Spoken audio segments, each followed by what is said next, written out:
улсын ерөнхийлөгчийн зүгээс бол одоо байнгын төвийг сахихын хуулийн төсөл өргөн мэдүүлсэн. За тэгэхээр үндэсний аюулгүй байдлын зөвлөлөөр дэмжигдсэн энэ хуулийн төсөл улсын хурлын түвшинд хилцэгдэж байгаа. Одоогийн байдлаар бол аюулгүй байдал гадаад бодлогын байнгын хороогоор хилцээд байгаа. Тэгэхээр манай улс яагаад ер нь төвийг сахих бодлого баримтлах шаардлагатай талаар за бас ер нь төвийг сахих бодлого гэж юу юм бэ гэдэг талаар бид нээлттэй хэлцүүлэг нэвтрүүлгээ хийж байгаа юм. Ингээд оролцогчтой танилцуулъя. За баруун гарт талаас Мөнх Ирээдүй Батланбалах яамны стратеги бодлого төлөвлөлтийн газрын ахлах мэрэгжилтэн дэд хурандаа за судлаач Машбат хүрэлцэн ирсэн байна.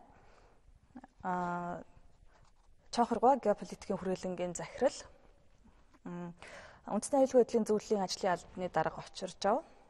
За гадаад хэргийн яамны бодлого төлөвлөлт зохицуулалтын газрын дэд захирал Баярхуу, гадаад хэргийн яамны дипломат академийн захирал тусгай үүрэг гүйцэтгэгч хилчээ сайд Бэхбат. За Монгол Улсын их сургуулийн багш доктор дэд профессор Санж Мето гэсэн ийм хүмүүс одоо зочид маань манай өнөөдрийн хэлэлцүүлэгт оролцож байгаа юм аа. Тэгэхээр төвийг сахих бодлого ер нь байнгын төвийг сахих бодлого гэдэг маань юу юм бэ гэдэг энэ нэр томьёон дээр эхлээд үзэгчтэй нэг товчхон юм тайлбар хүргэе гэж бодож байна л да. Тэгэхээр хуулийн төсөл тусгаснаар ер нь үзэл баримтлалтанд тусгаснаар яг юу гэж заасан мэт юм бол бид үзэгчд маань энийг юу гэж ойлгох хэвтэй бол энэ тал дээр очирч байгаагаа эхлээд тайлбарлах уу. За тэгэхээр ер нь сүүлийн үед энэ Монгол улс байнгын төвийг сахитлаар ерөнхийдөө санаачтай гарсантай холбогдуулаад улсын их хурлд хуулийн төсөл өргөн барьсантай холбогдуулаад олон нийтийн дунд хэлсүүлэг явж байна л да. Энэ хэлсүүлгийн байдлаас харахад бол энэ байнгын төвийг сахих гэдэг маань юу гэсэн үг вэ? Түүнд юу хамаарах вэ? Яаж тодорхойлох вэ гэдгээр нэгдсэн ойлголтод хүрэхгүй бол олон талын тайлбар яваад байгаа. Тийм болохоор улсын хурлд өргөн барьсан одоо байнгын хоргоор хэлэлцэж байгаа хуулийн төсөлд бол байнгын төвийг сахих гэдэг бол дайн зэвсэг мөрөлдөөнд оролцохгүй. Ингийн цагт болохоор сэргийн эвслэх холбоонд элсэхгүй л гэсэн үг. Энэ хүрээнд л бид нар бол байнгын төвийг сахих гэдгийг ойлгох тийм хуулийн үндэслэл бий болж байгаа. За төвийг сахих гэдэг маань ерөнхийдөө л энэ тодорхойлолт харахтаар бол дайн зэвсэг мөрөлдөөнд оролцохгүй л гэсэн үг. Тэгэл одоо нэг улс төвийг сахлаа гэдэг нэг дайн болох дээр нэг би төвийг сахлаа гэн дараа нэг 5 жилаараа дайн болох дээр би төвийг сахихгүй дайт нэг нь 10 жилаараа дахиад дайн болох дээр бид төвийг сахих нэг ингээд байнгын бус болохоор нөгөө хажуу хөрш орнууд нь ч одоо өөрт нь ч гэсэн тийм тусаар товтлогдсон тийм аюул санал ууширсан тийм нөхцөл байдалтай байх л да. Тийм болохоор бид нар л ерөөсөө байнгын төвийг сахих. Тэгээд байнгын төвийг сахих гэдэг маань юу гэхээр одоо тухайн дайн байлдаанд орсохоогоос гадна тийм дайн байлдаанд одоо үүрэг хүлээж оролцдог тийм үүрэг хүлээдэгтэй тийм үүрэг хүлээлгдэг сэргийн эвслэх холбоонд орохгүй л гэсэн үг. Ингэж л бид нар байнгын төвийг сахихыг ингэж л ойлговол хүмүүсийн дунд хэлсүүлэг бидний ойлголтод нэгжигдэх болох юм. Одоогийн байдлаар харах дээр бол байнгын төвийг сахих дээр бол за эдийн засгийн талаар сүвийг сахих юм шиг тийм ээ. Одоо тэгэл улсын талаар сүвийг сахих юм шиг одоо бүх гадаад бодлогод бүх асуудлаар бүх салбар төвийг сахих юм шиг ингээд одоо тайлбар яваад байгаа байхгүй юу? Тийм биш юм аа. Зөвхөн сэргийн утгаар нь сэрэг дайных нь утгаар дайн байлдаанд оролцохгүй. Сэргийн эвслэл холбоонд хэлцэхгүй л энэ л утгаар төвийг байнгын төвийг сахихыг ойлгвол бидний хэлсүүлэг бол нэг чигтээ нэгдсэн ойлголттой болох болов уу гэж төсөөлж байна л да. За тэгэхээр яагаад бид гэрт ийм төвийг сахих байр суурьтай болвоо гэдэг ийм асуултыг хүмүүс маш их тавьж байна л да. Тэгэхээр өнгөрсөн хугацаанд байсан одоо гадаад бодлогын үзэл баримтлал юу байсан? Яагаад өнөөдөр гэнэт төвийг сахих бодлого гэдгийг бид ингэж баримтлах болов? Энэ тал дээр хичнээн одоо хугацаанд судалгаа хийж ямар үндслэлээр ийм төвийг сахих бодлогыг баримтлуулсан бэ? Энэ тал дээр Баярхуу дарга юм.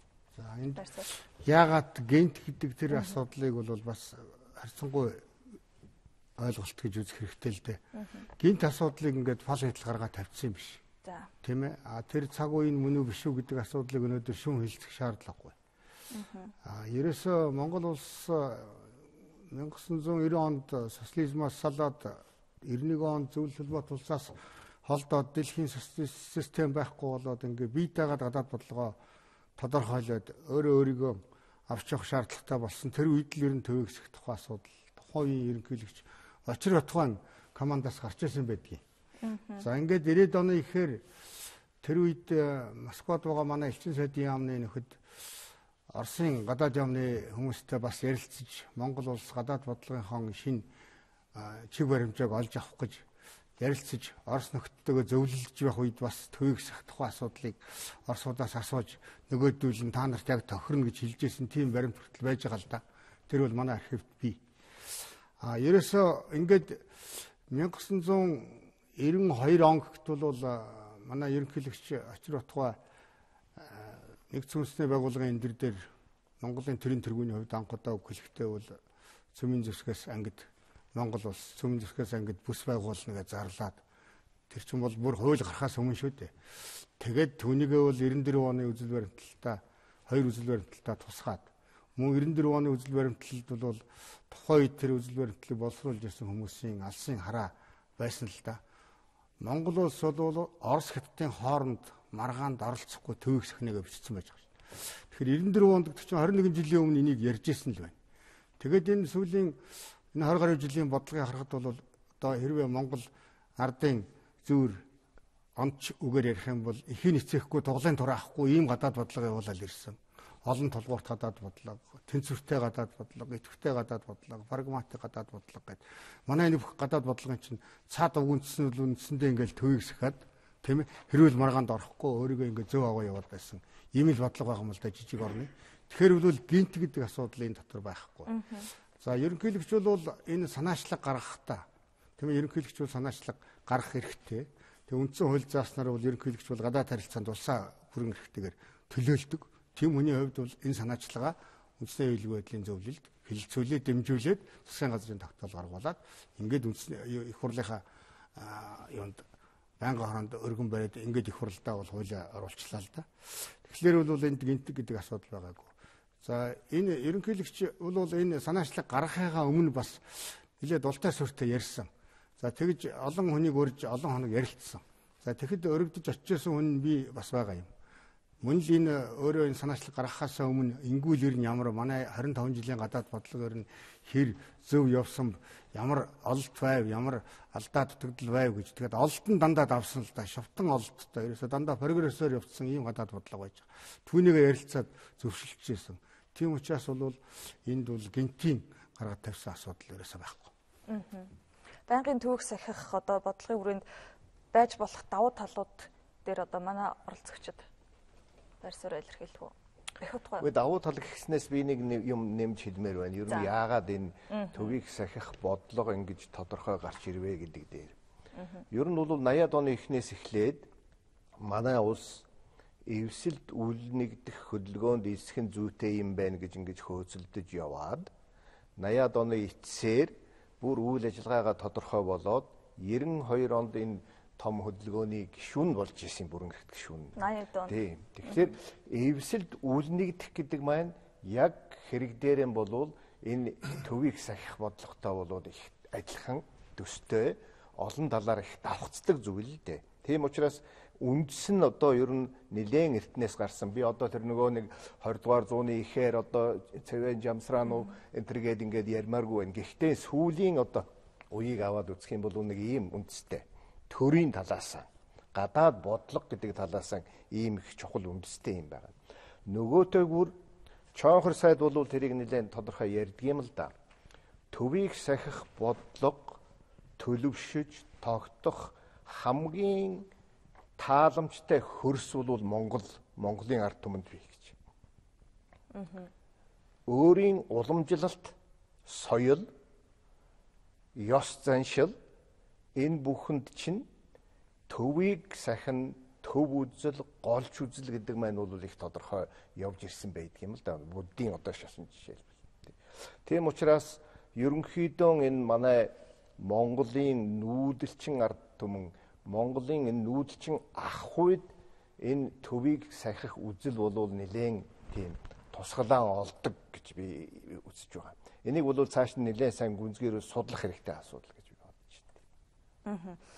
Хуулийн төсөл дээрээс харж байхдаа байнга төвийг сахих нь тусгай тогтнолоо хамгаалах аргыг бодвол батлан хамгаалах бодлогын бүрэлдэхүүн хэсэг болно гэж ингэж тусгасан байна л да. Тэгэхээр яг энэ дээр төвийг сахин гэхээр үзэгчид одоо олон нийт бол хамгийн түрүүнд тэгж боддог. Бид одоо ямар нэгэн байр суурьгүй боллоо тусгаар тогтнолт нөлөөлөх үү?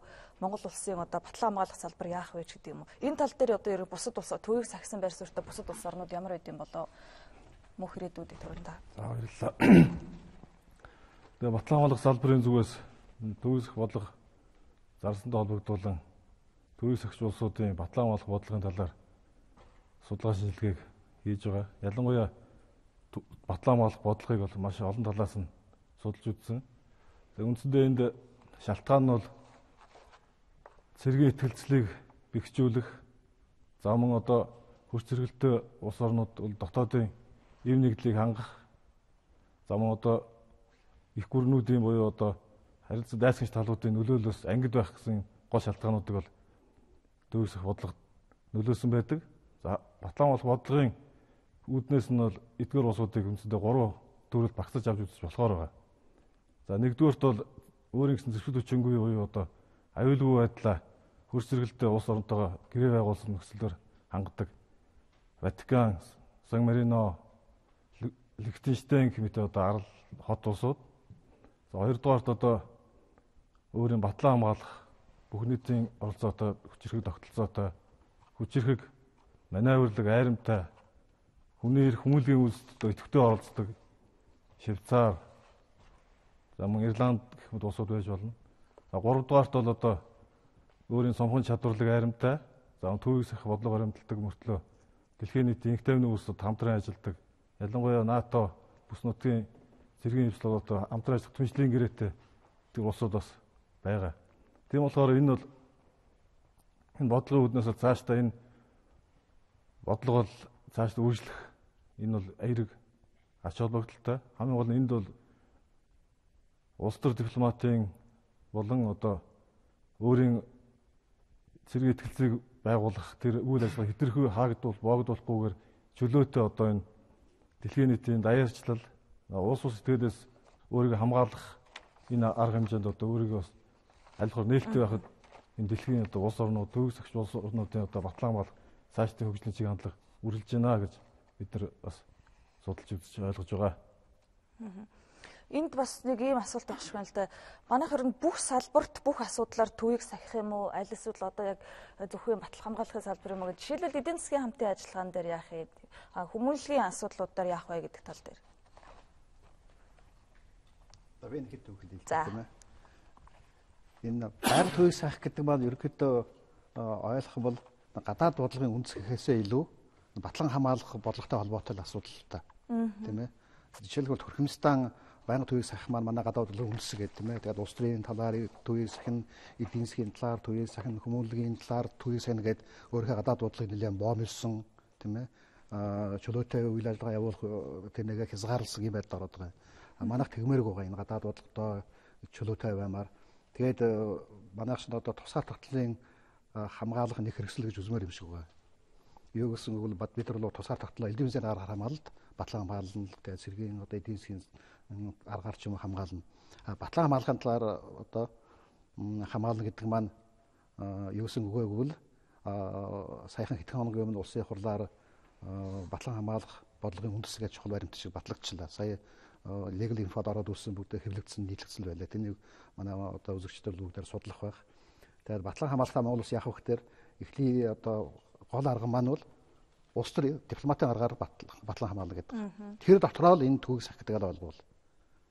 Дараа нь үнэхээр гадны халдгаа одоо төрөмбөл хүрээд ирэх юм бол бид нар сэргийн хүчээр л өөрийнхөө батлан хамгаалах, тусгаар тогтлоо хамгаалалт. Тэгээд энэ юу гэсэн үг вэ гэвэл Монгол улс тусгаар тогтсон батлан хамгаална гэдэг маань л ингээд аймаалдаанд орохгүй хүн шиг тийм ээ. Хоёр улс байлж явахдаа нур нөгөөд орохгүй хүн шиг. Нутаг дэвсгэр дээр хоёр улс ирээд байлдна гэвэл үгүй гэдэг чөлөөтэй байлах. Энийг л төвийг сах гэдэг байгаа юм. Тэгэхээр өөрөөр л бид нар одоо яг үзэгч хүмүүс л өөр байлгал олготой байт юм л. Гадаад бодлогын үндэс гэж гингүүтэл тийм ээ. Гадаад бодлогын бүх чиглэлээр л одоо төвийг сах хэрэгтэй байна гэл тийм ээ.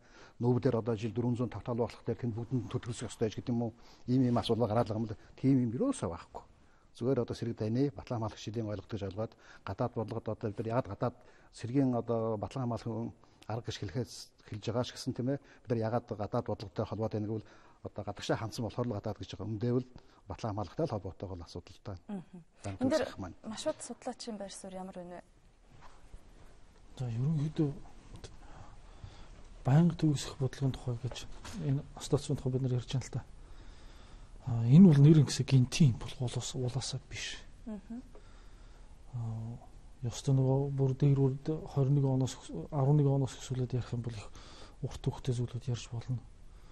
За бид нар үнэхээр 90 оноос хойш одоо ёстой яг фактически бид нар бол төвийг бодлогыг явуулсаар ирсэн. энд бол нэг тийм гайхаж цочрдох зүйл биш.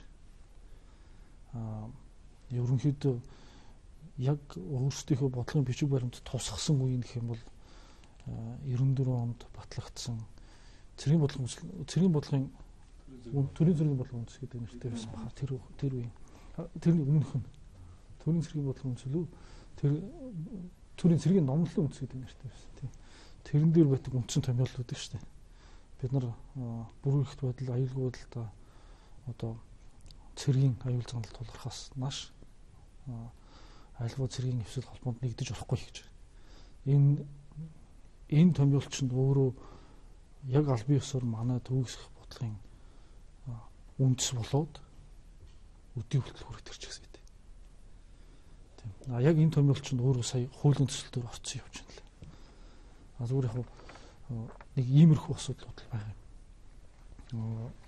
Эдийн засгийн тухайд юм уу эсвэл ер нь төвөгсөх ер нь альва ялангуяа стратегийн судалгааны үүднээс үзэхэд ер нь стратегтэй холбоотой бүх асуудлууд, аюулгүй байдалтай холбоотой бүх асуудлуудын үндэс нь нэгж нэр томьёолд нь хөвчлэн цэргийн нэр томьёолд байдаг. Бид нар энийг яг ёстой гадаад бодлоготой холбоотой учраас бид нар гадаад бодлогын асуудал гэж ярьж байна. Яг энэ үнэхээр гадаад улстайгаа бид нартай харьцаж байгаа харилцаанд шууд нөлөөлөх учраас бид нар гадаад бодлогын хэмжээнд авч үзэж байна. Яг үндс нь бол үндсэндээ цэргийн л болох ч үү. Тийм. Дайм болтонд олцохгүй л гэсэн. Энийг яг хэрхэн хангаж чадах вэ гэдэг бол харин их том сорилт.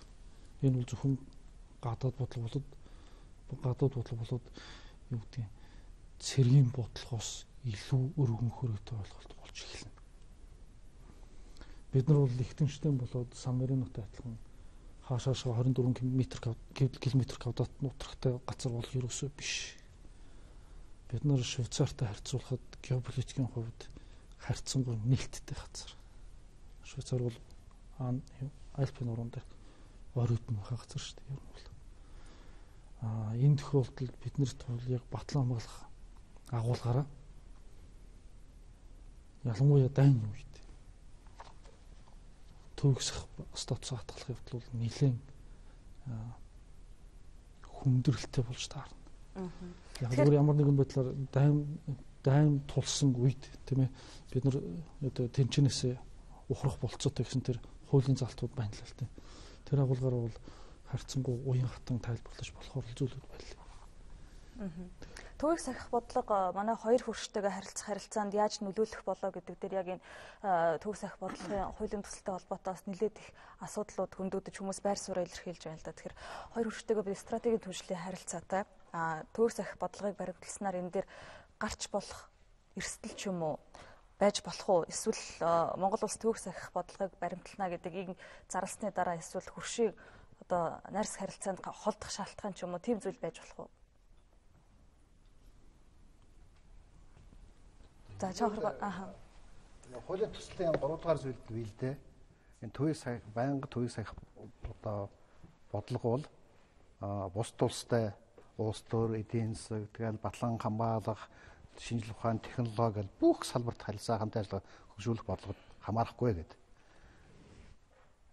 Тэр болохоор юу гэсэн үг гэхээр бид нар бол хоёр хүчтэй явуулж байгаа харилцаа ер нь Монголын улсын гадаад бодлого гадаад харилцаанд бол ямар ч нөлөөлөл байхгүй л дээ. Одоо жишээлх юм бол тэр хуулийн төслийн 6 дугаар зүйлийг үүсгэхээр бол одоо мөрдөж байгаа зарим одоо бодлогын баримт бичгүүд хуулиас л бүх залтыг авсан баг. Тэр бүгдөө өөрчлөгдөхгүй тэр чигээрээ л хадгалж байгаа. Тэр заалтуудын дагуу явж ирсэн харилцаа бүгдээр тэнд хэвээрээ үлдэнэ.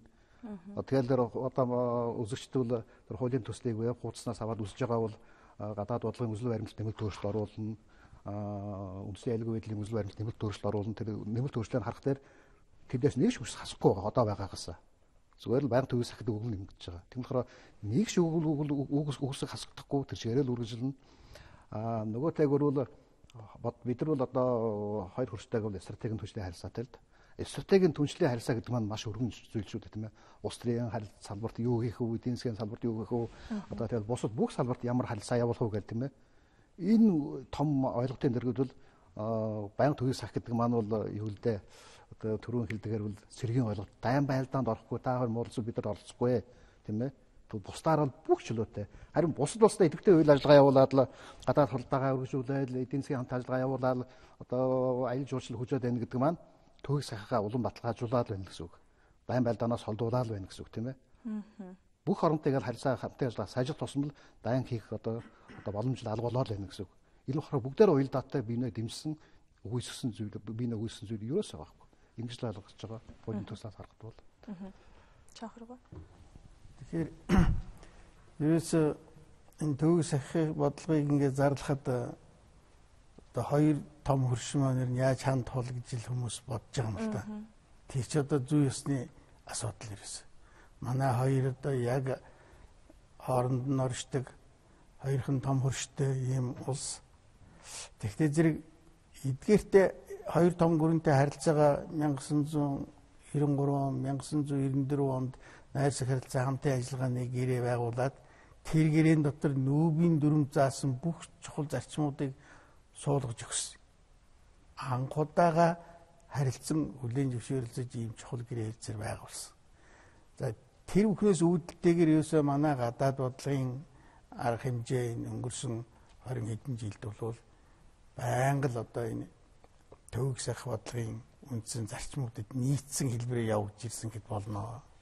Тэгээд тэнд тавьж исэн саналууд, авч исэн арга хэмжээнүүд ерөөсөө тэгж ярих юм бол дэлхийн 2 дугаар дайнаас хойш нүүб байгуулагдсанаас хойш Монгол улсын явуулж ирсэн бодлого бол тэр үндсэн хууль тодорхойлсон инхийг сахисан гэдэг утганд яг нийцэж байгаа юм. Инхийг сахина гэдэг чинь төвийг сахисан гэдэг утгатайгаа ерөөсөө зөрчилдөг юм байхгүй.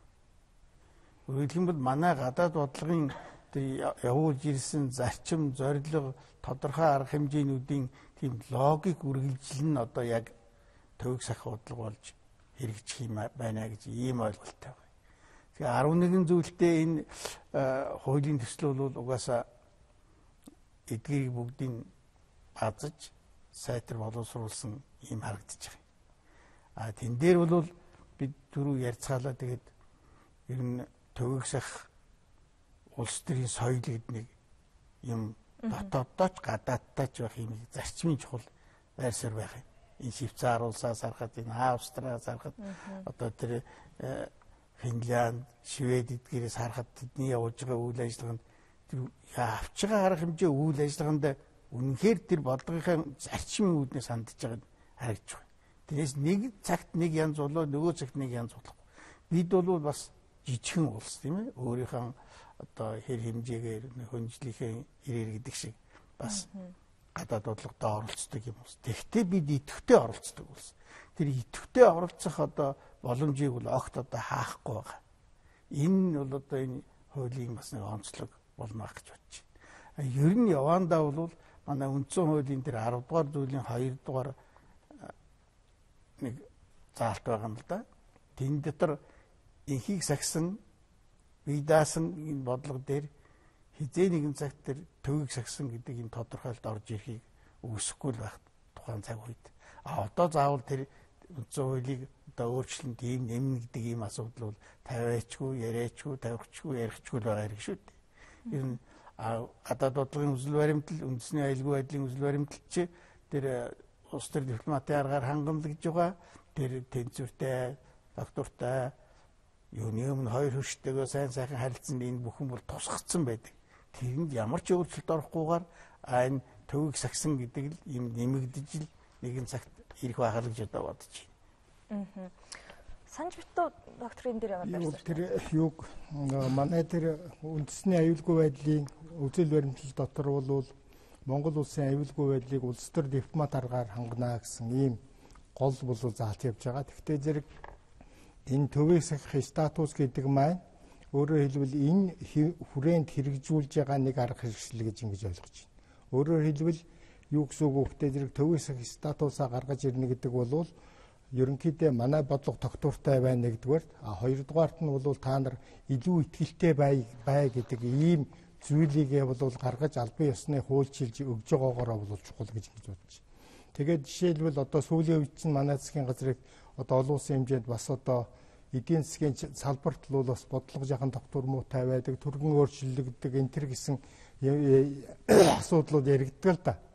Гэтэл энэ статусыг гаргаж ирээд хуульчилж өгснөөрөө бол ямар ч гэсэн улс төрийн салбарт бол Монгол улсын байр суурь бол байнгын тогтвортой. Тэгээд ямар нэгэн одоо хямрал юмд орохгүйгээр ингэж явна гэдгийгээ бол баталгаажуулж өгж байгаагаар бол ач холбогдолтой гэж ингэж бодож байна. Тэгээ хоёрдугаарт нь юу гэхтэйгээ зэрэг Монгол улс бол өнөөдөр энэ даяарчилсан ертөнцид бол амьдарч байгаа. Тэр утгаараа юу гэхтэйгээ зэрэг бидний бусад одоо салбарт одоо эдийн засаг худалдаа тэгээд одоо хүмүүнлэгийн зэрэг энэ салбаруудад бол одоо жишээл Туркменстан шиг энэ статус гаргаж ирснээрээ бид нар өөрийнхөө тэр бололцоог бол хумихгүй байгаагаараа бол одоо манай өнөөдрийн явуулж байгаа энэ бодлогод бол зарчмын өөрчлөлт бол гарахгүй гэсэн ийм л зүйл бол хэлж болохоор байгаа. Энэ дээр та ямар нэгэн байж болох эрсдэл аль эсвэл сул тал олж харж байна уу? Гэхдээ эрсдэлч одоо юу байх вэ? Хамгийн гол нь эрсдэл гэдэг нь юу гэхтэйгээ зэрэг бидний зүгээс өөрийнхөө тэр гаргаж ирсэн энэ сайхан статусаа болохтойгоо зэрэг гадна зөв тайлбарлаж ойлгуулад олон нийтээр хүлээн зөвшөөрүүлээд тэгээд цаашдаа боломжтой бол олон улсын хэмжээнд одоо ямар нэгэн одоо эрх зүйн баталгаатай болоод ирэх юм бол энэ бол давуу тал болж харагдана. Зүгээр юун дээр ихтэйгээ зэрэг бол одоо сул тал гэдгийг бол одоо юу гэдгийг жишээлбэл бид хэдийгээр энэ чиглэлээр олон жил ингээд ажиллаж явж байгаа боловч өнөөдөр энэ бодлогоо бол ингээд нийтэд сайхан таниулаад ойлгуулад энэ олон түмнийг одоо бусад улс орнуудыг бол бэлдээгүй байсан учраас манайхан одоо зарим нь бол өөрийн чинь сая ярьдгаар жишээл гинт хаанаас буугаад ирв, хин хаанаас гараад ирв, энэ юу болох гээд байгаа юм бин тэргээд нэг тиймэрхүү юм ярьж байгаа бол харьцангуйгаар бид нар өөрийнхөө бодлогыг алсаа сайхан тайлбарлаж ойлгуулж энэ чиглэл рүү явж байгаа энэ чиглэлийнхаа юмыг бол одоо ойлгуулах олон түмэндээ хүргэх асуудлаар бол харьцангуйгаар бид нар бас яахан дутуу ажиллажээ гэсэн ийм л юм бол харагдаж байна. Түүнээс бол одоо олон улсын хэмжээнд манай бодлогод бол улс орны аюулгүй байдалд учрахаар тийм одоо аюул занал бол одоо харагдахгүй л байна л да. Миний хувьд бол. Тэгэхээр нэг энэ талаас нь нэг ярьж үзэх зүйтэй юм шиг байгаа юм. Юу вэ гэхээр олон улсын эрх зүй бол өөрөө бүхэлдээ үргэлж хөгжиж байгаа ийм процесс. Энэ хүрээнд төвийг сахих статусын тухай ойлголт бас өөрөө хувьсаж өөрчлөгдөж явж байгаа. Ерөөсөн альва төвийг сахисан улсууд бол яг тодорхой түүхэн нөхцөлтөөгөө уялдсан тийм маягтай байдаг байхгүй юу? Тийм учраас Монгол маягийн одоо загвар ирээдүйд гарах нэ гэж ингэж би хараад байгаа. Төвийг сахих Монгол загвар. Энэ бол цаашид төлөвшөж бий болоод Монголын гадаад бодлогын философи болж хувирах ёстой юм болов уу гэж би зүгээр тэгэд таамаглаж ингэж харж байна л да. Тэр талаас нь бас бодож үзэх хэрэгтэй юм байгаа энэ асуудлыг. Өнөөдөр бид төвийг сахих бодлогыг баримтлана гэж ингэж томьёолоод хуульчилчиж болно. Тэр бол их одоо хамгийн товч томьёол нь бол ийм байхад бол үндсэндээ хангалттай гэж. Тех тусмаа яг тодорхой хэмжээг нь зааж нормчлоогүй, кодификац хийгээгүй нөхцөлд бол бид бие даасан энэ төвийг сахисан бодлого гэдгийг тухайн үед нь зохицуулж, нийцүүлж, тайлбарлаж, авч явж хэрэгжүүлэх одоо тэр боломж бол маш өргөн болно гэж. Тэгж би хараад байгаа юм. Тийм учраас маш их нарийнаар одоо стратегийн түншлэлтэйгээ ингэж холбогдно, эсвэл одоо ингэж холбогдно, хоёр хөрштэйгөө яах юм гээд ингээл тэр бүгдийг наривчилж, нэх бодож, гүнзгийрүүлэх одоозондоо бол шаардлагагүй юм уу гэж ингэж би хараад байгаа юм л да. 2-3 хүчтэй шүүмжлэл яваад байгаа юм. Төвийг сахина гэхлээр идэвхгүй гадаад бодлого болох юм шиг. Тэр бол үгүй л дээ. Өөрөөр хэлбэл Монгол улс, Монголын ард түмэн бол сайн мууг ялгах учиртай шүү дээ. Шудраг усыг ялгах учиртай шүү дээ. Нүгэл буйныг ялгах учиртай шүү дээ. Тийм учраас аль нь ч биш гээд тэгс суух юм бишээ. Олон улсын дэг журам гэдэг бол өөрөө хувьсаж явдаг. Нейтралитетийн тухай асуудал бол энэ олон улсын шудраг дэг журмыг бий болгох, цогцлооход бас их чухал хүчин зүйл болж байна гэдгийг ер нь олон улсын эрдэмтэн мэргэд шинжээчдүүд бол бүрэн хүлээн зөвшөөрдөг байхгүй юу. Тийм учраас нейтралны байн төвийг сахилаа гэж бид Монгол улсыг тунхаглаад товчхондоо ганц хоёр хүн үгээр томьёолоод тавьчихад бол манай нэр хүнд олон улсын нэр хүнд өснө. Тэр үндсэн дээр илүү маневрлах чадвар нэмэгдэх ёстой гэж ингэж би бодоод байгаа. Түрүүн би эргээд ярьсан тэр философийн тухай асуудал. Тэр бол юу вэ гэхээр энэ үзэл бол манай нийгэмд өөрөө бас их төлөвших одоо ийм ёстой юм. Төлөвшиж бүр гүнзгийч тэгээ үндэс суурь нь бүр улам бат болох ёстой юм болов. Тэр замаар явах ёстой юм л гэж би тэгэж бодоод байгаа юм л да. Яг төрийн бодлогын хэмжээнд нь аваад үзэх юм бол юу вэ гэхээр ер нь олон улсын харилцаа маш хурдан өөрчлөгдөж, үйл явдлууд маш хурдан өөрчлөгдөж байгаа энэ нөхцөлд бол юу вэ гэхээр тэнд дүн шинжилгээ хийдэг, анализ хийдэг, тэр үндсэн дээрээ шийдвэр гаргагчдад янз бүрийн оновчтой хувилбаруудыг санал болгодог энэ үндэсний чадварыг бэхжүүлэх хэрэгтэй байна гэдэг энэ өнөөдөр өчигдөр явж байгаа энэ бүх хэлэлцүүлэгнүүдээс бас харагдаж байгаа юм. Манай энэ одоо төрийн энэ шийдвэр гаргагч нар бол энэ төвшөнд бол анхаарах бас хэрэгтэй. Тэгж байж бид нар чинь төвийг сахина гэдэг маань яг хэрэг дээрээ юу вэ гэдгийг барьж авах байхгүй юу? Бодож гүнзгий боловсруулж авах хэрэгтэй байна. Тэр гадаад бодлогын сэтгэлгээ тэр чадвараа бид нар хөгжүүлэх хэрэгтэй юм байна гэсэн ийм ойлголт яг бидний манай нийгэмд явж байгаа энэ хэлэлцүүлгээс би харагдаж байна гэж тэгж хэлмээр байна. Идэвхгүй гадаад бодлого гэдэг дээр Баярхуу дарга ямар байр суурьтай байна вэ? Одоо энэ хуулийн төсөл үзэл төвийг сахих бодлогын хуулийн төсөл батлагдсан тохиолдолд манай гадаад харилцаа үнэхээр идэвхгүй байх уу, яаж идэвхтэй байх вэ гэдэг сая Бэхбатгоо ярьснээр таны байр суурийг сонсгоо. Банк төвийг сахих тухай гэж байгаа шүү дээ. Манай хуулийн чинээр бол банк төвийг сахих. Тэгэхээр банк гэдэг ганц үгэнд бол их утга байгаа. Банк гэдэг маань бол тасралтгүй гэсэн үг. Банк гэдэг маань бол үргэлж тийм ээ шинийг эрэлхийлж банк цаашаа ажиллаж байх тийм механизмыг нэрлээд байгаа юм л да банк гэдэг нь. Тэгэхээр энд бол заавал идэвхтэйч гэдэг юм идэвхгүй гэдэг юм тодорхойлт өгөхгүйгээр ер нь банк гэдэг үгээ бариад авчих юм бол банк дээр их утга байна гэж. Тэгэхээр энэ банк төвийг сахина гэдэг маань бол за яг мэдээж зэрэг дайны нөхцөлд ч гэдэг юм уу ингийн цагт цэргийн өвсөлд орохгүй гэдэг талаас бас цаана юу гэдэг зэрэг Монгол улсын урт хугацааны хөгжлийн стратеги бас энэ банк гэдэг үгэнд бас шингэсэн байна гэж үзэж болох талтай. Яагаад гэвэл зэрэг өнөөдөр дэлхийн дахинд түрүүн манай Бэхбат сайд ярьж байна. Энэ дэлхийн дахины энэ үйл явдал олон улсын харилцаа чинь бол маш хурдтай өөрчлөгдөж байна. Үнэхээр энэ их өөрчлөлтийг бол хүн төрөлхтөн араас нь хөөж үүсгэх хэцүү болж ирж байна.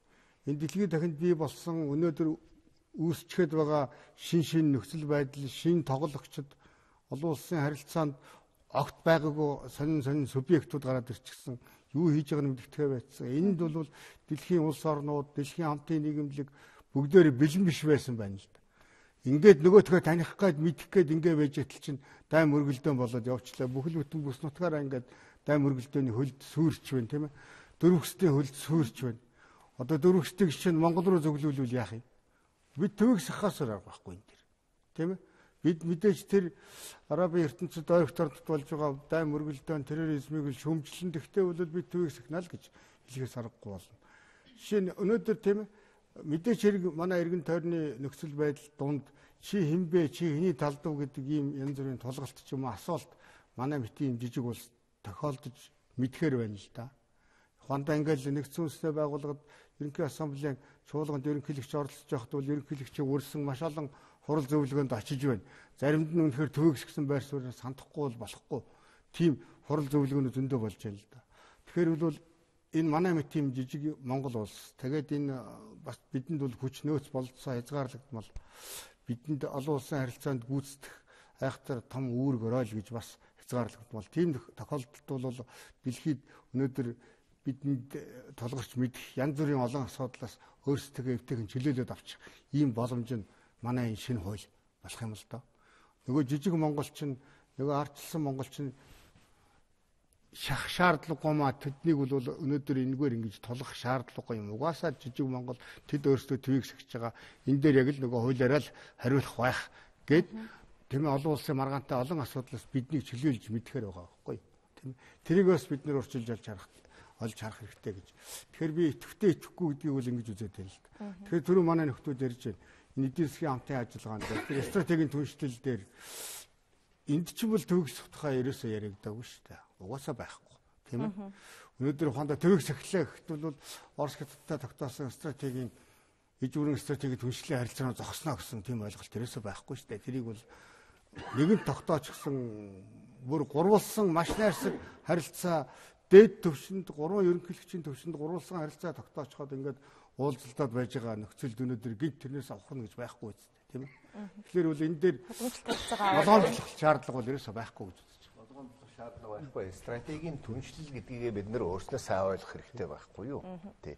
Стратегийн түншлэл гэд нэрлэж байгаа нь юу вэ гэхээр урт удаан хугацаанд бүхий л чиглэлээр хамтарч ажиллана гэж байгаа юм. Түүнээс биш нөхөр минь дай хийгээд унвал би танай талд орон шүү гэж амлацсан юм биш шүү дээ энэ хэлцээр гэрээ юм чинь бол тий. Тийм учраас төвийг сахих асуудал маань хаана байна вэ? Стратегийн түншлэлийг гүнзгийрүүлэн хөгжих тухай асуудал маань хаа байна вэ гэдгийг ялгаж салгах хэрэгтэй. Хувьсаж өөрчлөгдөж байгаа талаар саяас нэлээд ярьлаа л да тийм ээ. Тэгэхээр эсвэл дандаа өчигдрийнх шигээ ч юм уу эсвэл дандаа өнөөдрийнхөө хорвоо ертөнц байхгүй байх л та. Магадгүй 10 жилийн дараа ч юм уу 20 жилийн дараа ч юм уу юу болох юм. Европын холбоо задрах уу буюу ч гэдэг юм уу ингээл нэлээд хурцтмал асуудлууд бол байнга тавигддаг. Том гүрнүүдийн дунд бол бас санал зөрөлдөөнтэй асуудлууд бол байдаг. Тэгэхээр яг энэ дээр бол манай төвөг сагсан байр суурь ямар байх вэ гэдэг дээр би бол юу гэж бодож байна. Ер нь бол бид нар нэг тийм соён үед орсон. Өөрөөр хэлбэл олон улсын харилцааны өнөөгийн тогтолцоо бол нөгөө дэлхийн 2 дугаар дайны дараагаар үүссэн бий болоод тэгээд гол одоо хүндийн төв дэлхийн бодлогын төв бол хойд Европ, Америкт яваад байсан байхгүй. Тэгвэл зэрэг одоо 2009 оны дараагаар яасан гэхдээ зэрэг үндсэндээ Аз төв рүү эрчимтэй хөгжиж байгаа орнууд руу бол нэлээд ингээд зүглээд ороод ирсэн ийм үе байгаа байхгүй юу. Тэгвэл зэрэг энэ үед ирээдүйнхээ олон улсын харилцааны тогтолцоог яаж өөрчлөх үү, яах вэ гэдэг асуудал руу бол хүн болгон ороод ингээд явж байгаа. Бодоод сонирхоод. Магадгүй жишээлбэл өнөөдөр бид нар энэ төвийг сахих статусыг гаргаж ирээд энүүгээрээ ингээд жишээлбэл амжилттай яваад ирэх юм бол магадгүй Бэхбацаадын хэлсэн шиг магадгүй дэлхийн хэмжээнд жишээл жижиг орнуудын дунд Монголын феномен үсээд ингээд цаашгаа газар аваад явах бас болцооч байж магадгүй. Тийм учраас өнөөдрийн энэ сонирхолтой байгаа юм өөрчлөгдөж байгаа энэ үед бол манай одоо өнөөдрийн гаргаад явж байгаа санаачлага бол магадгүй жишээлбэл цаашдаа бас ач холбогдолтой бусад орнуудад бол бас одоо авч хэрэглэхээр тийм зүйлч одоо бас болж болох юм л гэж ингэж бодож байна л да. За ер нь яг төвийг сах бодлогын тухайд бол сая хэлсэн сүүлийн 25 жилийн туршид бид нар яг энэ бодлогоо бариад явсан.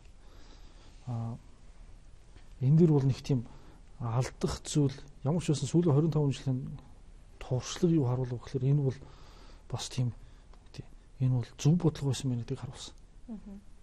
Би бол тэгж бодлоо.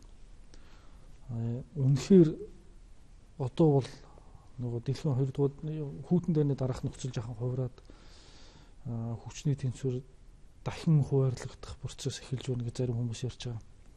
Иймэрхүү зүйлүүд ажиллаж байгаа. Тэгэхээр өөрийнхөө байр суурийг ямар нэгэн байдлаар тодорхойлох асуудал бол уулаас Монголын байр суурийг одоо хүүтэн дайны дараах байдлын дараах нөхцөлд өөрчлөлт тодорхойлох явдал бол за яг урьдчилан тодорхойлох нь бол түргэгдсэн байж магадгүй. Гэхдээ урьдчилан харах тэрнийг тодорхойлох тийм уралдлууд хийх явдал бол зайлшгүй чухал байх. Зүүн хойд Азаас одоо юу гэдгийг одоо Европоос одоо Солонгосын хөг Япон хүртэлх энэ уудам орон зайд яг одоохондоо бол арчилсан байгаа ганц улс нь Монгол. Монгол бол их олон юмар онцлог байгаа шүү дээ. Монгол бол яг энэ уудам орон зайд цөмийн зэвсэггүй бүс гэж зарлаа. Өөрийгөө зарласан цорын ганц улс Монгол. Яг одоохондоо. Яг энэнтэй адилхан энэ орон зайд төвийг сахилаа гэж зарлаж байгаа улс бол одоо Евразийн энэ бүх орон зайд бол ер нь явж одоо өнөөдөр Монгол болчихсон. Яг урагшаа Туркменстан бол би гэхдээ Туркменстан хүртэл тийм ээ энэ орон зайд бол одоо ийм болж таарах баг. Тэгэхээр энэ бол өөртөө тодорхой хэмжээгээр яг одоо байгаа өрнөлийг цаашид ингээд тодорхой харахад бол хэцүү. Гэхдээ ямар ч байсан муудсан байр суурьнд бол лавтай аваачихгүй гэдэг нь бол аваачихгүй гэдэг нь бол лавтай гэж би ойлгоод байна. Тэгэхээр зөв гэвэл ер нь бол тэр агуулгаараа бол би харьцангуй дэмжиж байгаа зүйл би. Зүгээр яг жоохон түргэтсэн биш үзэн тэр гэсэн нэг тиймэрхүү зарлахын тухайд нэг ийм тиймэрхүү асуудлууд дээр эргэлзэх тиймэрхүү асуудлууд бол байх л. Зүгээр яг тийм шууд ер нь бол юу гэдэг лавтай ямар ч байсан муу байр суурь бол лавтай биш. Энэ бол юу гэдэг араа баталгаатай хэлэх гэсэн үг. Би тэр агуулгаар энийг бол их дэмжиж байгаа юм санагдав. Энд зүйлийг нэгэд хэлэхдээ яг сарх хугацааны хувьд үдэд гаргах жирсэн бодлого томьёололдоо түргэтсэн үгүй юу гэдэг. Ер нь 25 жил явсан гэдэл олон зүйл ярьлаа шүү дээ тийм ээ. Тэгэл бүх баримтч туссан бүх оронтойгоор энэ чиглэлээр л харьцаад ирлээ тийм ээ. Тэр маань үргэлжлэн зүгээр санаачлага гэдэг манай явах тэр нэг томьёолол тийм ээ. Сэрэг дайны холбоотойгоор томьёолол манай тусгаар тогтолтойгоор холбоол шинээр томьёолж байгаа болохоос бүгдээрээ л явж байгаа. Зарим хүмүүс ярьдаг л да байнга төвийг сах гэдэг бол энэ үеийн өнгөрөөсөн бодлого гэдэг. За яг хуу сүүлийн хэдэн жил одоо хүйтэн дайнаас хойш бол тогтвортой байдал болох дээр нэг тийм утга одоо ашиглууд нь багассан байж магадгүй л тийм ээ. Одоогийн нөхцөл байдалд бол одоо хараад ихтэй бол хүйтэн дайн сэргэж байнлаг нь тийм ээ. Тэгээ геополитик Монгол геополитик тодорхойдог болсон шүү дээ. Бус орны геополитик харах дээр бол ер нь байдал хашааш сэргэж магадгүй болоод байгаа. Хоёр хуршийн маань одоо бодол харилцаа бол одоонд гайгүй юм шиг мөрдлөөвөл тэгэл Оросыг сулрах тусам хятад хүчрэх тусам энэ хоёрын хооронд юу ч болох вэ тийм ээ. Нөгөө талаас нь авах манай улс бол нэг хөрштэйг бол ямар нэг маргаан байхгүй.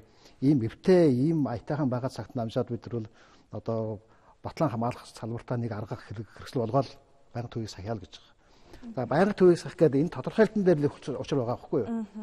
Ер нь хүмүүс ингэж ойлгомоор юм шиг. Байнга төвийг сахих гэдэг маань бүх салбарт бүх асуудлаар байнга төвийг сахих биш юм байна л гэдгийг ойлгож авах хэрэгтэй байна. Хэрвээ Монгол улс гадаад болгодоо бүх чиглэлээр тийм ээ бүх асуудлаар байнга төвийг сахих гэвэл Монгол улсын гадаад бол үнэхээр одоо тэгэл боомлогдно, хумигдно, хөшүүн болно, хойрго болно тийм ээ идэвхгүй бол энэ тийм байдал хүрнэ. За байнга төвийг сахихыг одоо энэ ойлголт нь албасаар олон улсын хууль зүйгээр бол тодорхойлогдоогүй. Улс болгон өөрөө тодорхойлж байгаа. Яг сургагчид дээр билд байнга төвийг сахих гэдэг бол аль ч улсын сургагчдаар харах дээр бол дай балдаанд орсохгүй сэргийн эвсэл холбоонд эсэхгүй гэсэн ерөнхий томьёол байгаа. Энэ хүрээнд л баймаар байгаа. Бус орнууд тэгэл байнга өөрийгөө одоо би манай улс байнга төвийг сахих дээр эдийн засгийн одоо бодлого гаргаж ирэл томьёолол одоо тэр өөрсдийнх бүрэн эрхийн асуудал. Тийм болохоор байнга төвийг сахисан орнуудын одоо байдал нь өөр. Туркменстан өөр байна, Швейцар өөр байна. Арабгүй улс байж байна тийм ээ. Гэт өөр. Тэд нар бол өөрийнхөө бүрэн эрхийн хүрээнд л өөрийнхөө бодлого тодорхойлж байгаа.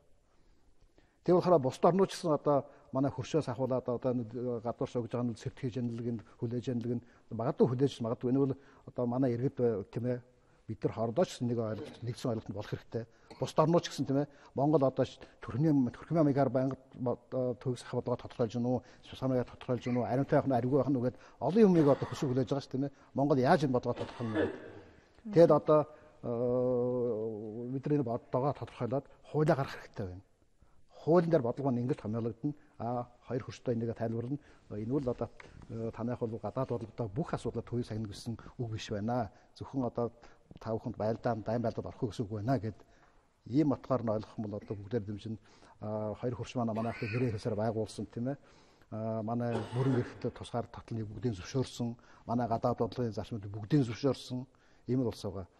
Тэгээд түрүүн дахиад хэлэхдээ бол хуулийн төслийн 2 зал зүйлдээ 3 дахь зүйл дээр нь бүх салбарт хамаарахгүй гэсэн үг байгаа шүү дээ тийм ээ. Улс төрийн эдийн засгийн. Бас нэг 2 дугаар зүйл дээр нь бас нэг үг үе. Энэ хууль нь Монгол улсаас бус тусдаа байгуулсан олон улсын гэрээгээр хүлээсэн үүрэг харилцааг хөндөхгүй гэдэг. Бид нар одоо Оростой Хятадтай ямар харилцаатай вэ? Түүнийг ерөөс хөндөхгүй. Энэ хууль бол энэ төвийг сахих статус бол. Ингэж ойлгож байгаа. Тэгэхээр юулда энэ хуулийг батлаад ингээд төвөг сахих бодлого явуулахлаа зэрэг манай улсын улсынхаа бүрэн эрхт байдлыг энэ зарчмаасаа нэг ухрах юм биш байгаа даа гэсэн болгоомжил зарим хүн илэрхийлсэн байна. Тэрнтэй үгүй санд нийлэхгүй. Энэ хуулийг гаргалаа гэд манай улсын бие даасан бүрэн эрхт байдал, өөрийнхөө аюулгүй байдлыг хангах, гадаад бодлогоо тодорхойлох энэ бүрэн эрхийг бол огт хөндөхгүй. Энэ бол ерөөсөө нүүбийн дөрвөнд заасан ч байгаа. 51 52 дугаар зүйлд өөрийгөө хамгаалахдаа цаг тохиолдох юм бол устай нүүбд хандах эрхийг хүртэл заагаад өгсөн байна. Ийм учраас энэ дээр бол болгоомжлоод байх шаардлага байхгүй гэж би одоо үздэг. Ер нь энэ төвөг сахих бодлогын нэг энийг бид гадаад бодлогодоо ингээд хэвшүүлээд хэрэгжүүлээд зөвхөн зарлаад биш үнэхээр зарчимтай идэвхтэй төвөг сахих бодлогыг явуулж чадах юм бол энэ эргээд манай дотоодд бас нөлөөтэй. Энэ чинь бас дотооддоо ч гэсэн бид гадаад бодлогоо тодорхойлох энэ үйл явцад бас нэг голчтой нэгдсэн бодлоготой ханддаг ийм одоо тийм юу тогтоож өгнө шүү дээ, нэг тийм хэв хэмжээг. Ер нь тэгээд гадаад бодлогын ямар ч улсын одоо баримталтын чухал зарчим байна. Тэрний үгээр гадаад бодлогын залгамжийн чанарыг хадгална гэж. Өөрөөр хэлбэл ямар улс төрийн нам тэр засгийн газрыг байгуулсан ч хамаагүй тэр гадаад бодлогын зарчим, зорилго, үйл ажиллагаанууд яг үргэлжилж байдаг. Ийм манай харин энэ талаар бол сайн явж ирсэн. Ерөөсөө энэ дээр бол засгийн газар солигдж байдаг, ерөнхий сайд солигдж байдаг, ерөнхий сайд солигдж байдаг. Монгол улсын тэр инхийг сахисан, бие даасан олон тулгуурт гадаад бодлогыг бол яг тэр чигээр нь хэрэгжүүлээд явж ирсэн. 93 94 оны зүйлд Орос хятадтай байгуулсан тэр найрсаг харилцаантай ажиллагааны гэрээний заалтыг явцаа биелүүлээд удам хөгжүүлээд явж ирсэн. Энэ тухайд бол харин их сайшаалтай зүйтэй явж ирсэн юм. Тийм учраас бид цаашдаа ч гэсэн энэ одоо бол бас нэг чухал бодлого улсынхаа бодлогыг тодорхойлох гэж байна л да. Энэ бол өмнө нь Монгол улс төвийг сахисан ийм орон гэдэг ийм ойлголт байгаагүй тийм ээ. Хэдийгээр одоо яг амьдрал дээр тийм бодлого явуулаад ирсэн ч гэсэн тэрийг яг тэгд нэрлээгүй байсан мэт.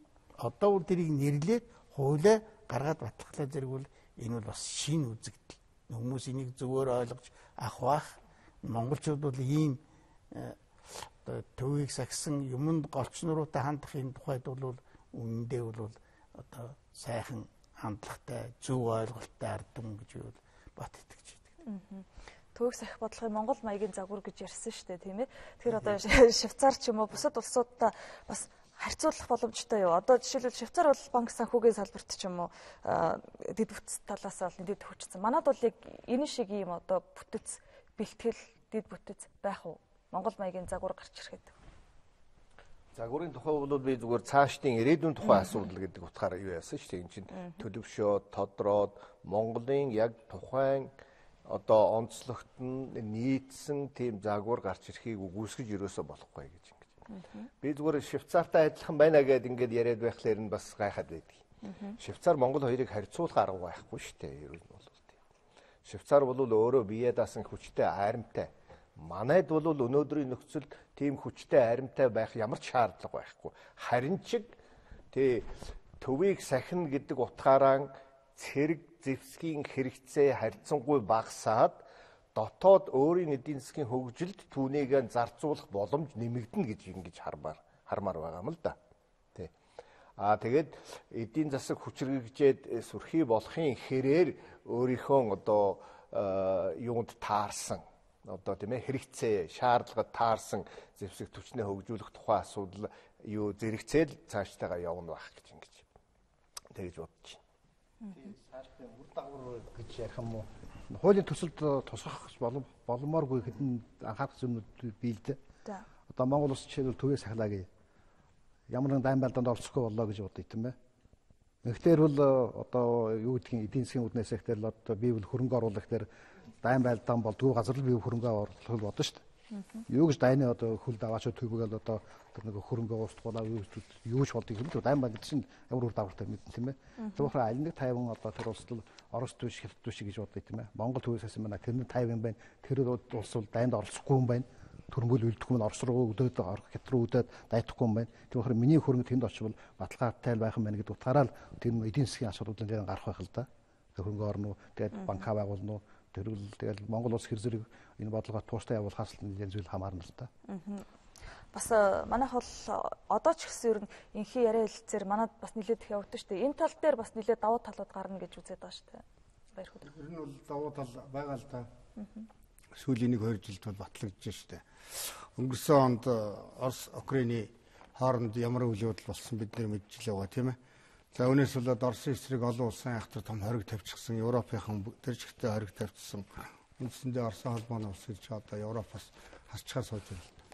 Өнгөрсөн онд Европын аюулгүй байдал хамтын ажиллагааны байгууллагын парламентын ассамблеийн хурал Европт болж байхад бол Оросын парламентын төлөөлөгчдөд виз олгоогүй, аваачаагүй. Ингээд бол эвгүй байдалд орж ирсэн. Тэгээ энэ жил Улаанбаатарт 9-р сард хийгээд Европын аюулгүй байдал хамтын ажиллагааны байгууллагын тийм парламентын ассамблеийн хуралд хамгийн том зочин, хүнд зочин ирсэн нь бол Оросын холбооны улсын төрийн дөмгийн дарга Наришкин байсан шүү дээ, тийм ээ. Тэгэхээр бол Европыг ишгэж болохгүй хүн төвийг гисэн Монголд ирж тэр хуралд оролцоод өөрийнхөө хэлэх үгийг хэлээд жинтөөгөө хэлж яваад өгч юм, тийм ээ. За хойтон асаа мэдээ хэмжээний уулзалт болно гэж байна. За түрүүний ухаанд Туркменистаныг аваад үзье. Туркменистан төвийг гисэх тухай зарлаад төвийг гисэн бодлогоо тууштай явуулаад нэгдсэн үндэсний байгууллагаар дэмжүүлээ тогтоол гаргуулчихсан. Одоо Туркменистан ч олон улсын бүс нутгийн ба олон улсын нэлээд хилэн 10 орчим байгууллагын төв болчихоо сууж байна л да. Туркменистан. Түүнтэй адилхан Монгол жишээ нь за бид Японы хулгайлагдсан иргэдийн асуудлаар хойд солонгос Японы хооронд зуучлах санал гаргаад ямар ч байсан Улаанбаатарт уулзуулсан. За солонгосын хоёр улстай хоёулантай найрсаг харилцаатай учраас энэ 6 талд яриа хэлцээнд нь ч юм уу энэ солонгосын хойгийг цэмийн программаас чөлөөлөх хэлцээнд Монгол улс 7 дахь түнш болъё гэдэг асуудлыг өмнө солонгос ч юм уу нэг нь тавьж байсан тийм ээ. Тэгэхээр энэ төвийг сэгсэн Монголын тухай асуудал явагдаад байна шүү дээ энд чинь тийм ээ. Ягаад гэвэл бүгднтэй найрсаг, бүгднтэй найз нөхөр ийм улсын тухай яриад байна л та. Тэгээд одоо жишээ нь бол олон улсын харилцааны онолчдын ярьж байгаа зарим хөгжиж байгаа орнуудын удирдагчдын яриад байгаа нэгдсэн үндэсний байгууллагыг Америк нэгдсэн улсаас нүүлэг барь гэсэн ийм шаардлагыг ширүүхэн тавьдаг улсууд байсан шүү дээ. Жишээ нь хааш нь үлэх хүүгээд нөөц өөр нэгдсэн үндэсний байгууллагын төв болчхоор хааваа нэгтэй зэрэг Аз руу авцар тавиа, Сингапурыг ч гэдэг юм уу, Шанхайг ч гэдэг юм уу ингээд нэрлэлсэн бичсэн эрдэмтэд байдаг юм л да. Энэ бол их албаны биш юм. Гэтэл өнөөдөр тэр хүчрхэг хятад тийм ээ дэлхийн том эдийн засгтай дэлхийн хүчрхэг аримтай болж байгаа дэлхийн ирээдүйн мэдлж байгаа гүрэн хятад тэр олон улсын байгууллагыг төвлөрүүлэх үгүй юу гэдэг асуудал гараад ирвэл яах вэ? Тийм ээ. Жишээ. Гэтэл нөгөө төвийг гисэн Монгол нь бэлэн байж байдаг. Энэ чинь энэ том задгаа том нутаг дэвсгэр дээр энд олон улсын ямар ч байгууллага төвлөрч болно шүү дээ. Одоо манай жишээ нь далайд гарцгүй орнуудын том судалгааны институт нэгдсэн үндэсний байгууллагын шийдвэрээр Улаанбаатарт ажиллаж байгаа шүү дээ. Хэмжээр ингээд даваа талууд ирээдүйд цаг руу харуулж ирж байна. Гараад ирэх магадлал зөндөө байна. Тэгэхээр байнгын төвх сахих бодлогыг бол дотооддоо зарлдаг юм байна тийм ээ. Дотооддоо одоо ингээд тэгэхээр бид төвх сахих бодлогоос татгалзах шаардлага гарвал яах вэ? Татгалзах болох уу? Тэр үлрээсээ бүрийн эрхт болсон дотоодын асуудал. Дотоодын асуудал. Ерөөсөө энд бол бидний хэн ч халбдаагүй нэгдүгээрт хоёрдугаарт би хэлмээр байна л да энэ айдас давчаад байгаа улсуудад хэлэх хэрэгтэй. Ерөөсөө яхаараа бид нар гадаад улсуудын ч юм уу хоёр их хөршийн иргэшээл дунд байх хэрэгтэй үлээ гэдгээ бас эргэж бодох хэрэгтэй. Энд чинь 21-р зуун энэ хурдтай хөгжлийн даяарчлалын зуунд бие даасан гадаад бодлогоо идэвхтэй явуулж байгаа л арчилсан Монгол улс байж байгаа тийм ээ. Өнөөдөр аль ч улс орны бүрийн эрхт байдал тусгаар тогтнол нутаг дэвсгэрийн бүрэн бүтэн байдлыг хууль бус аргаар хөндөх дотоод иргэд нь оролцох энэ ч бол олон улсын харилцаанаас модноос гарч байгаа зүйл л дээ. Тэгэхээр бол энд бол дотооддоо цуслсан ч бидний эрх үргэлжлүүлсэн ч манай Монголын л өөрийн дотоодын асуудал. Төвөөсөх асуудал маань өөрөө цэрэг дайнтай Батлан улстай төлөв холбоотой болохоор ялангуяа цэцэг төрөмгөл халдсан дайн бүхий байдал үүссэн үед бол төвөөсөх бодлогоос гарах тэрийг өөрчлөх зуцлах асуудал нь тухайн оронд бол нээлттэй гэж бодож байгаа. Тэгээ ялангуяа түрүүнд дурдсан дээр өөрийн гэсэн өвөрмөц байнга төвөөс хах тийм статус энийг бол маш зөв санаа гэж бодож байна. Тэгээд хамгийн гол нь байнга төвөөс хах статусын дээр гол дархлаа болсон одоо тэр батлан хамгаалах чадамж зэвсэг түвшнээ бэхжүүлэхэд одоо ялангуяа маш их анхаарах хэрэгтэй. Ялангуяа хөрш орнууд бүс нутагт орнуудад одоо энэ байнга төвөөс хах тийг чадамжаа одоо итгэл өмшийг төрүүлэхийн тулд дотоод болон гадаад аюулгүй хангах тийм батлан хамгаалах чадварыг бол яалтчгүй нэмэгдүүлэх шаардлагатай гэсэн би хоёрын зүгээс одоо тийм бодолтой байгаа. Энэ чиглэлээр ч гэсэн төвөсгч улсуудаар нь зэвсэг түвшнээ батлан хамгаалах тогтолцоогоо хүчрхийлж байгаа, бэхжүүлж байгаа гэж бодож байна. Энэ яг өөрөөр чинь хэлдгээр Монгол улс төвийг сахихгүй байх тохиолдол гарвал гэж. Ийм тохиолдол ер нь бол ганцхан тохиолдолд гарна.